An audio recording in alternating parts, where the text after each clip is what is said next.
What's up? Welcome back to my channel, guys. Nakailang laruan na tayo today this year. Okay, so we have Nezuko from Vibration Stars. Still a Van Presto brand. Kakabili lang namin yan today.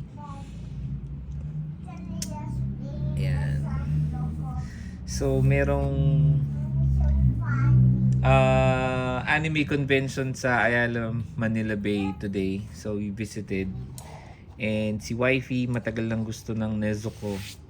Gusto niya yung cute daw. Pero nakita namin to, mas mukhang maangas. So, I suggested, ito na lang. Tinawaran ko, nakuha namin siya ng 750 pesos. We were eyeing on the Sega brand. But kaso medyo mahal, 1,000 pesos yung huli kong tawad. Medyo malaki siya. Probably kasing height nitong Maxima na Tanjiro ko. But we ended up getting this one. So, yung mga hinahanap namin yung seal, yung silver seal. Kaya lang may mga brand na wala, may mga Van Presto na walang silver seal.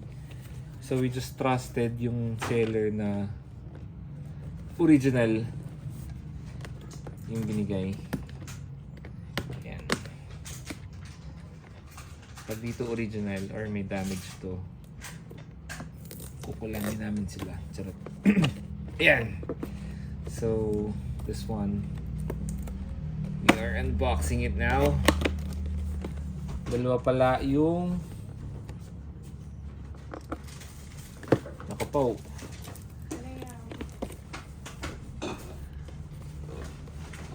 Tape niya. Ako, baka masira ko. Forward nyo na lang, guys, kung matatagalan kayo. Kaya kung sirain yung tape.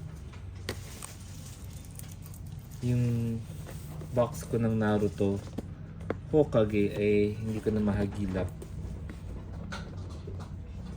Medyo nagsisiya kung sinira ko siya.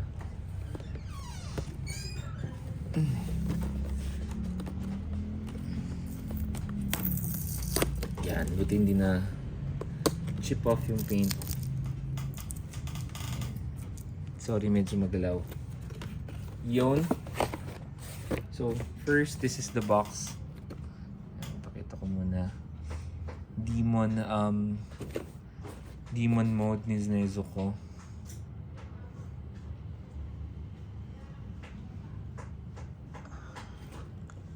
This is the side. Ayan.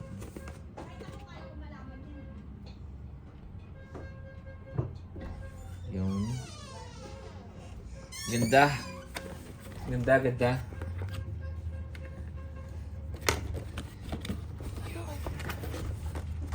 Nakita ko kanina si Zenitsu doon. Kaya lang next time na lang. Mura yung pagkakatakot. Yun! Sobrang nakakatuwa, as I said, yung mga brand na Van Presto. Kasi for a cheap price of 100 pesos, you get to have yung figure na gusto mo. Diba? Na hindi ka namumulube. No, that stuff. So nakita ko yung nag-unbox nito. Kasi hindi matalungan yun. Plastic. Medyo nainis lang ako dito sa Maxima ko na Tanjiro kasi nalalaglag yung katawan niya. I mean, hindi naman nalalaglag pero medyo malubag siya. Yun! Walang ulo. Wala pang ulo. This is the bust. Sobrang ganda ng paint. It's okay. Yan. Yung anak ko nasa likod ko. Sobrang ganda ng detail. Wala siyang chipped off paint. Wala siyang mga nabakbak na paint. Yan. Even yung claws, sobrang perfect. Yan. Kaso, ganda ba talaga yung saan? Yan, nakamedos lang siya.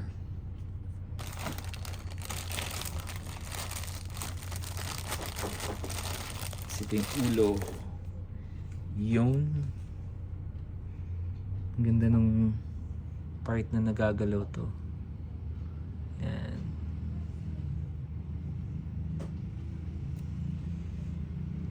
Yan. Nag-autofocus. Yan. Ganda, di ba? Yung detail nung kulay ng buhok niya, walang imperfections. And yung detail nung sungay niya, grabe oh. Pati yung detail nung mismong sungay niya, yung mga parang may mga curve. Ganda. Saka yung syempre yung bamboo. Yan. Nice! Vibration stars. Hindi ko alam kung anong difference ng mga variant ng Band Presto. Yung Naruto ko na Hokage is a vibration star. So ayan, that's it guys. May kasama na si Tanjiro. Yan. Beast mode.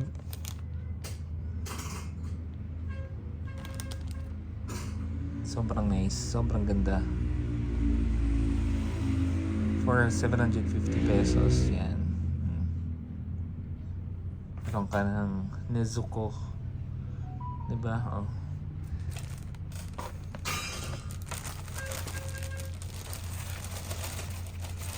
Lagay natin siya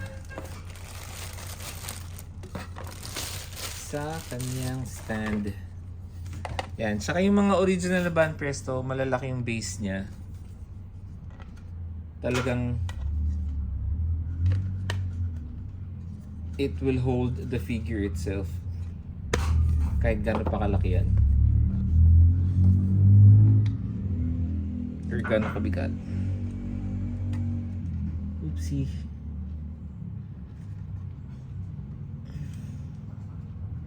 Tama ba? Medyo hindi siya bumaba. Pero yun, sakto. Then Suyoru. Wala pa ako nung umiikot na stand. But that's it guys. This is Nezuko Vibration Stars Band Presto.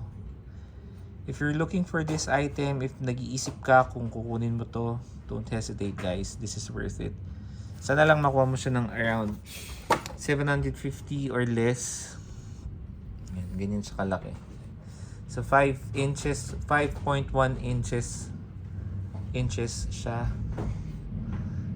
Yan. Perfect lang fit. Perfect siyang itabi. Kasi medyo maliit yan. Kay Tanjiro. But this one's huge. Yung Tanjiro Maxima ko. Kasi nga, Maxima variant siya. Ito yung mga basic na variant ng Band Presto. Sobrang perfect niya. Sobrang quality yung paint niya. Yan o.